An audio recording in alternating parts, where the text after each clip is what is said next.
Welcome. I'm excited to be talking about SOC 2 and SOC 3 reports, one-on-one fundamentals. My name is Bosco Ewan. I'm managing director here, leading our SOC practice here in California. Prior to Moss Adams, I was with the Big Four for over a decade. And I'm Jared James, also here with Moss Adams, help lead our SOC practice and specialize in auditing internal controls with an emphasis on SOC reporting. Great. Before we jump in, there's some legal material I have to read. The material appearing in this presentation is for informational purposes only and should not be construed as evidence of any kind, including, without limitation, legal, accounting, or investment advice. The information is not intended to create, and receipt does not constitute a legal relationship, including, but not limited to, an accountant-client relationship. Although this information has been prepared by professionals, it should not be used as a substitute for professional services. If legal, accounting, investment, or other professional advice is required, the services of a professional should be sought. So diving right in, we just covered our SOC report 101. So I'm going to go through these next couple slides pretty quickly. Again, a SOC report is really just an independent opinion by a service auditor, service firm, to really look at the design, implementation, or the operating effectiveness of internal controls and their safeguards. So we did talk about in the basics, the SOC 1, the SOC 2, and the SOC 3. This is where we're going to take a little bit of a deeper dive into our SOC 2s and SOC 3s. Again, SOC 2 really covers the infrastructure, software, people, procedures, and data. And we're going to go over in detail each of the 5 trust service criteria. The SOC 2, again, is restricted only to users, their auditors, and specific parties. And a lot of people are using the SOC 3s as a way to provide this general report to the unrestricted population. That really is used for marketing purposes, for you to win bigger and better clients. And really, some people are posting it on their website saying that we're SOC certified, providing their SOC 3 in their report for their external users to download and read over.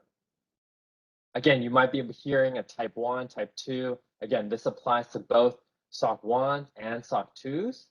The difference is really the test coverage. The type 1 is only looking at the design, not operating effectiveness, and the type 2 covers both the operating effectiveness and the results of the testing.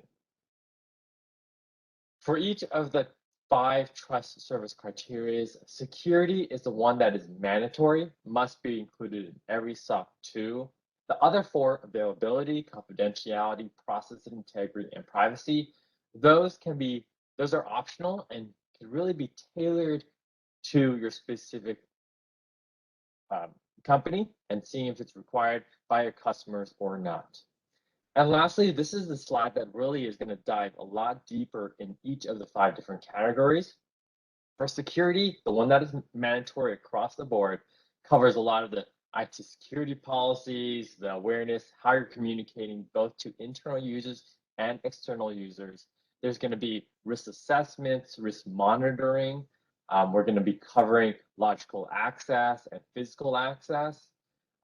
Really looking into user authentication, both from provisioning, deprovisioning, and also just how incidents are managed from beginning to end, and covering any of the change management, any segregation of duties, and just making sure that all changes are tracked from beginning to end, get the appropriate approvals and any resolutions, and just monitoring compliance. So that really is a high level understanding of security, and Jared's going to be talking about the other 4. Great, thanks, Bosco. So as Bosco mentioned on the previous slide, security is required for all SOC 2 reports. It's that baseline category that's covered in every SOC 2 report. And these other 4 are optional. So we see we have confidentiality, privacy, processing integrity, and availability. In our experience, what we see in the market is that confidentiality and availability are the most prevalent that you're going to see. These criteria are generally a little bit easier to add into a SOC 2 report, whereas privacy and processing integrity are generally larger criteria that have more requirements in them and are really designed for specific types of organizations. Within that confidentiality category, this is really focused on how are you keeping information confidential within your system, within the system that's in scope for the SOC 2. It's going to cover things such as having a confidentiality policy, how you're processing that data and keeping it confidential during that process. And then also talking about information disclosures. When are you required to notify these parties if there's been a breach or other type of data leak that might have compromised customer information or another organization's information? When we look at privacy, this is generally a principle that's very geared towards organizations that are dealing with personally identifiable information. In some respects, that could also include personal health information or PHI. And really what we're looking at within this category is, are there specific privacy policies that are outlined by the organization and keeping data private? How is there a risk assessment done over that data, and how are you assessing the risk appropriately to make sure that that data is kept private?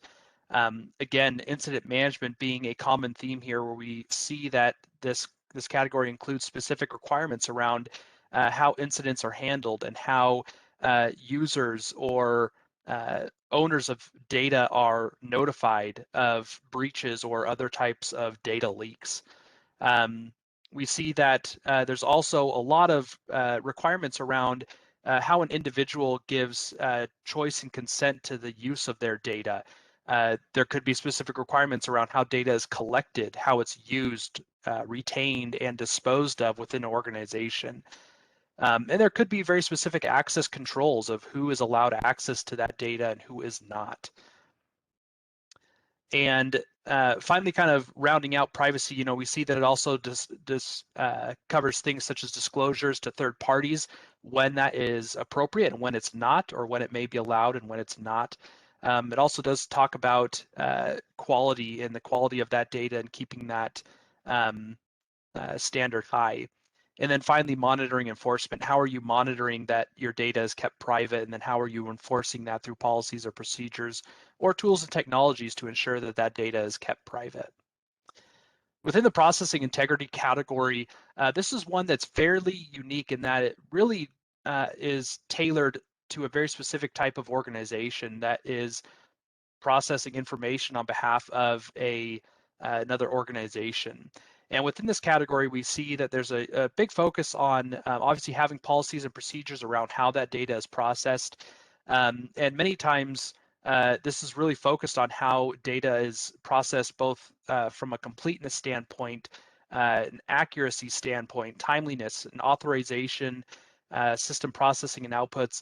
Many of those things directly related to financial reporting, but could certainly prove to be relevant to other types of organizations that are processing information on behalf of another organization. And then finally, availability. This category is really designed to help an organization demonstrate how their system is made available and how it's kept available to end users.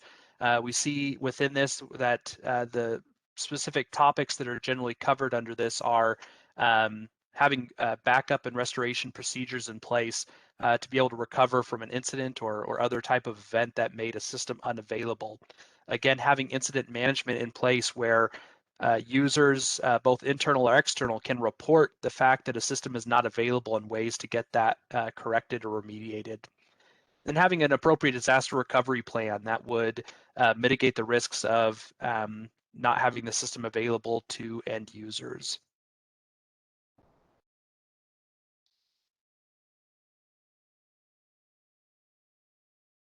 Now we kind of want to dive into, what are some of the typical organizations that are utilizing SOC 2? We see SOC 2 expanding to many, many industries. So this list is not exhaustive, but it is representative of the most common types of organizations that are using SOC 2s. And in fact, the ones that we have listed on the screen, these are really almost base requirements for these types of organizations to be able to even get into the market these days. Very traditionally, software as a service has always been a type of organization that's been required to do SOC 2. As we talked about, as it covers the security of the system, and how that system is developed and how changes are made and other things. It becomes very relevant to a user of a system to understand the organization's internal controls over those areas so that they can appropriately assess the risk to their own organization in using that system. We also see SOC 2s expanding across infrastructure as a service, platform as a service on those same veins of how is that organization protecting data or protecting business confidential information that's being used within those applications or services. Generally, any cloud-based providers could be considered relevant to having a SOC 2 report that they can provide to their customers. Data centers and co-location facilities have very traditionally have SOC reports done due to the nature of the internal controls that they're operating on behalf of the organizations that they service. And then finally, some of the ones that we're seeing even more of are IT managed services, IT hosted services, and business intelligence software. These areas are growing, and as more people are understanding where their data is going and how their organization is using third parties, the SOC 2 is really being utilized as a due diligence tool to understand how these organizations are using internal controls to protect the companies that they serve. And then finally, one that we have not listed on here, but healthcare is another area where this is expanding greatly. We see many healthcare providers, many healthcare organizations or organizations that touch PHI or other types of private or confidential data are being required to do SOC 2s so that, again, it comes down to managing risk and how an organization might manage the risk of using a third party, such as a cloud provider or other.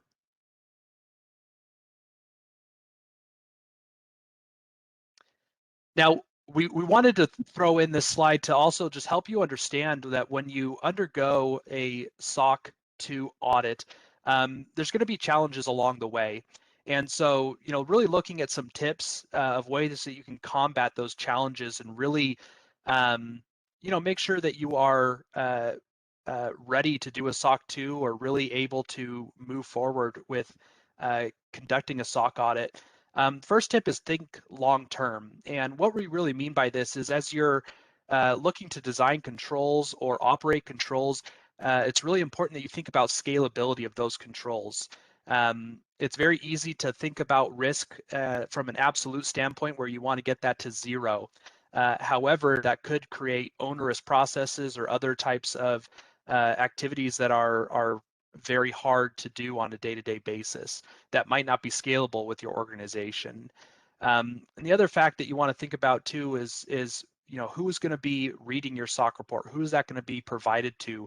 And what is the end user going to find most usable within that SOC report? What information do they want most? The next tip is really educate yourself on controls. Really deep dive into understanding internal controls and how they are designed to mitigate specific risks. And it's really imperative that you understand how controls are designed to mitigate a specific risk and how those controls might fail in mitigating that risk. The third tip that we have here is that it's really important to assign a single point of contact. This provides continuity for the SOC process and really make sure that there's someone at the organization that is really focused on this and understands from a whole what needs to be done. Dispersed responsibility can create a lot of problems where there can be finger pointing of, well, I thought this person was doing that, or I thought that person was doing that. And really kind of helps just create a central point there where that accountability can lie.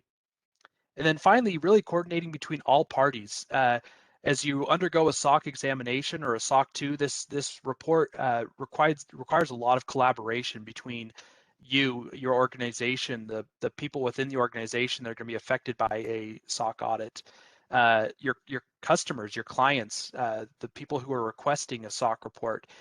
They obviously are going to want to be kept abreast of the progress and what the scope of the SOC 2 might cover. And then finally, with your service auditor, there's a lot to coordinate there and really understand all of those things working together to make sure that your SOC audit and your SOC 2 is covering everything that it needs to and the expectations are being met from all sides. So with that, we want to thank you for attending our video today and watching this. We hope that it's been a big help to help you understand SOC 2s and their purpose and what's covered within them. If you do have any questions, please feel free to reach out to Bosco and I. Will be more than happy to help answer any questions that you have.